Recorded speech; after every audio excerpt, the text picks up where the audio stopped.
Hello, I am Andy Thurai, founder and principal at TheFieldCTO.com. At The Field CTO, we do a lot of thought leadership content, advisory, and workshops in emerging tech areas, AI ops, cloud ops, AI, ML areas in particular. So today's podcast, our general topic is your business will suck if your IT sucks, now more than ever. CIOs are struggling big time, drowning in an ocean of data, ton of operational inefficiencies. Most organizations just throw warm bodies to combat that. That's a losing battle. I had a conversation along those lines with Avinash Velhal, CIO of ATOS. I liked some of what he has to say, so I thought I will do a podcast with him. Avinash, welcome to the podcast. Thank you, Andy. It's a pleasure to be here talking to you. I'm glad you can make it so early. And obviously, we have challenges of recording from multiple time zones. You being in India, I'm being in US, so it's night for me, day for you, but I'm glad you can make it. So the topic for today's podcast is jumping towards predictive operations. You ready for it? Sure, shoot. Before we get started, why don't you introduce yourself to the audience? I mean, I just mentioned you, but you want to say anything to our audience, who you are, what you do day to day? I'm CEO for Growing Markets ATOS, covering India, Middle East, APAC, South Africa, and South America. My responsibility is towards governance and maintaining the rollouts, etc., for ATOS across southern part of this globe. ATOS is a French multinational company catering to IT-enabled services in cloud and data centers and IT services. So that's the background for me. Okay, sounds good. Avinash, you live and breathe through these issues every day. Do you agree that IT is kind of broken now more than ever? Yeah. And more importantly, your business, not particularly your business, but your generally anybody's business will suck if IT sucks? Absolutely. Now that we agreed on that, do you also agree that optimizing and running the IT smoothly is paramount and very much needed more than ever in a current situation? Exactly. Today, IT is challenged every place. There are reducing budgets. There are challenging virtual environments coming in because this pandemic environment. You need to move on and has to be more agile. So it's a paradigm shift. IT has to shift from an internal focus to an external focus, from a centralized IT setup to a decentralized IT setup. So more and more, it is becoming challenging for the operations to be running smooth with a lesser budgets and a limited tool set. And the investment in framework has completely gone topsy-turvy. What you started off in 2020, and now when we are coming to the end, it's like the investments are really skewed. We never envisaged investing into collaboration tools, investing in cloud telephony, virtual conferencing, which was never much on the radar, but more so now it's becoming a challenge. Especially past 8 months, we had to struggle around, get the securities in place, getting things in place, getting the operations. The operations have changed so much. Earlier, we had a centralized setup where we had all the endpoints at office areas which we had to connect. Today, every user is working from his home, and same set of people have to support all these end users from remotely. So your infrastructures are available, and your NOCs are just lying in dust over there because you're really not able to monitor centralized infrastructure. It's more highly decentralized environment. And this challenging times, it's creating more and more of a challenge because multiple tools have come in which were really not there, and you have to get the people skilled, organized, and we had no time absolutely to get this in place. And it has been a quick fix around, and that's what's becoming more and more challenging running and optimizing IT setup or architecture. Today, we really need to relook at and rebuild our entire IT architecture as well as the process landscape, because things have changed drastically. It's a paradigm shift, to be cliche, but that's what is actually today. So until a couple of years ago, even until last year, Businesses used to view IT as a cost center, pretty much. Anytime I'm sure you went through this. If you go and ask for money, they are always asking you about how much it's going to cost me. They view you as a cost center, as if you're not doing anything to support it. Has that view changed with the business executives? Yeah, it is changing, and it has changed. People who are really leading from the front are identifying IT is no more a cost center. It's mostly kind of your business accelerator, if you really look at, because there are only two views. Either your enterprise can look at it as a cost center or a business accelerator, and the people who are viewing IT today as a cost center are just lagging behind. Primarily, IT has become center stage because it, in view of earlier digital pre-COVID, digitalization was coming, acquiring center stage, where you had to have more customer-centric engagements and innovative tools and solutions, which has become the norm now because of pandemic reasons. We need to have this definitely in place plus some more. That means you already have a challenge of digitalizing environment, complementing it with your partner and supplier systems, ecosystems, and further to it, how do I now rechannelize my business? Like how do I rebuild my operations, considering things are not going to change. If people think that post-COVID, once the vaccine has come, things are going to go back, sorry, that's not going to happen. IT has already tested the difference, like in terms of how you can optimize, how can you use a virtual environment, how remote working is possible. Earlier only 30-40% people used to do that, but now it's the norm. And so that has really led to a change of way how you're going to do business going future. So it's going to be more and more virtual, more and more digitalized. So that's the challenge where IT now comes to forefront and has to rebuild operations and to help business in getting the revenue recovery.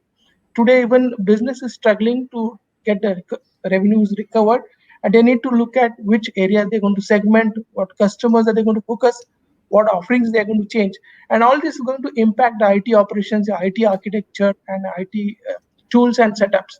Because no more it can be the same stuff which was working earlier will work again. So primarily, you will have to look at all these aspects, and the biggest differentiator today has been for IT is the agile business agility. Earlier, it used to take years, then months, and before just for during digitalization used to be say months, but now the change happens in weeks. You no more have the leeway of doing projects in months. You have to do in weeks. Yeah. Just taking an example, what happened now. I mean, you don't have a chance to even debate and discuss. You have to just implement and become agile. That's that's true. If not, you're not going to survive, right? And I agree with you 100% that if the this virus is cured, the life is not going back to normal soon enough. Matter of fact, a friend of mine posted something on WhatsApp which I thought was funny. Humans are releasing vaccines as fast as possible, and virus releasing security patch updates even faster. So, so, so it could happen. Can you think of some examples of someone who didn't adjust their IT and either disappeared or struggling big time? You don't have to name, of course. Well, I guess you can if you want to. Today, if I really look at some of the companies, which retail companies did not adopt to delivering stuff at home. And that has been the policies. But now in this context, they don't have any logistics, they don't have any process, and they don't have anything in place. So in this COVID times, simply business is wiped out. So if you don't enable your systems, processes to reshift and be agile, you'll get lost. That's true. If you don't digitize, no amount of throwing warm bodies or humans is going to help you. You need to have a digitized process, at least in the beginning stages of it, to expedite that, right? So, okay. So let's talk about the flip side. Who has succeeded? I'm guessing you. Anyone besides you? Of course, there are a lot of companies who are succeeding. Primarily, the early adopters can be, if you really look at the businesses which have, moved from the product to kind of a more of a service kind of economy, aggregation economy kind of a scenario. They are like moving across, because today it's not only what you have as a enriched data, but how you're transforming your data into an applied data and make business significance is what's the challenge. And companies which are adopting in various segments, who are doing this, are really making a big wave. I mean, look at Uber, which was earlier only depending on aggregated economy. Uber Eats, it's a big process shift. They are leveraging their logistics to get into each business. And now if you really look at in kind of COVID environment, it's picking up like anything. Yeah. So Yeah. those are the kind of examples where people have to leverage the existing setup and try to diversify the business models are going to succeed. So basically, you have a digitalization in process, and then you can build a business model on top of it. If you Yeah. don't have it, it's not going to work, right? So yeah, I agree. I agree. So I got a sort of a very CIO-ish question, but also it's a business question too. Applications are not monolith anymore. You don't build applications to live in one place the way we used to build, right? Applications are very distributed. Not only distributed, but it's at times it's multi-cloud as well. How do companies cope up with managing the modern IT applications? Today, primarily there are IT applications are creating a lot of tickets. And if you go to the age-old support systems which you're going to have, it's like your ticket analysis and a service desk. Now, because of this new way of tools and operations, IT support systems are getting overwhelmed. I mean, it was a difficult task when we had it in a controlled environment. Now, when we have an uncontrolled environment where endpoints are moved out, it has become a huge challenge to resolve IT issues. And that is really causing a big pain. On top of it, to aggravate the situation, your budgets are being cut, your manpowers are really being uh, maintain or reduce also in some cases. And other end, you have to really move out from a centralized office to a distributed workplace and manage the support. So in this kind of times, you really need to depend on AI ops or maybe ML ops kind of environment, where you need to use automated systems to weed out unnecessary uh, chaff from the weed and from the environment, so that you don't load your IT environment into unnecessary resolutions.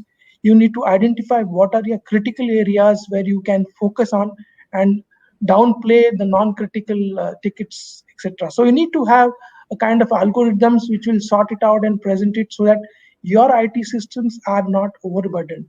And that's the basic challenge as of now, right now, to take care so that business can re-establish fast.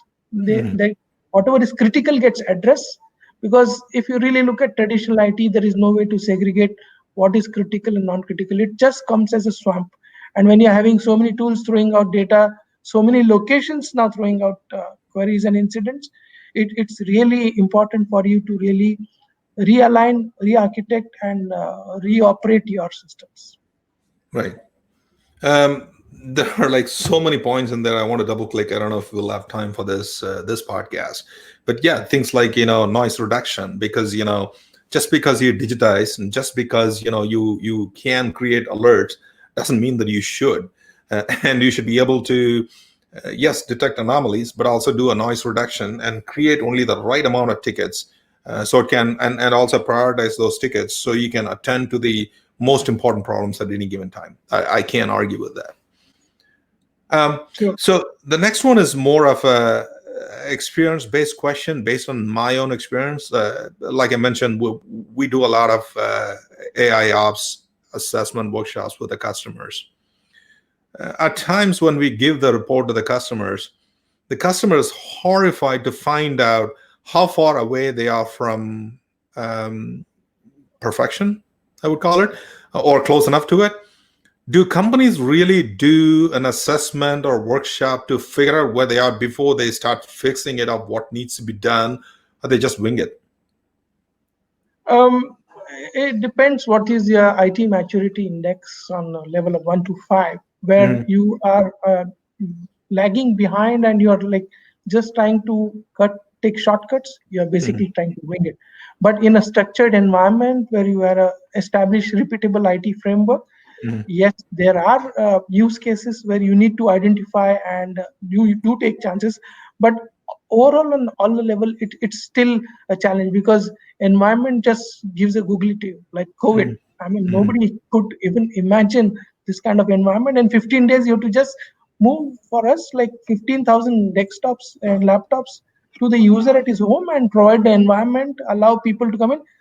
I mean, IT has always been like that. The surprises come from anywhere, and you have to be prepared. So primarily, you need to just what normally gets done is review your IT architecture on a periodic basis and try to see you are in sync with your virtual environment. Companies which are having digitalization project going on were able to better face this kind of situation rather than people who are not really even looking at those kind of things.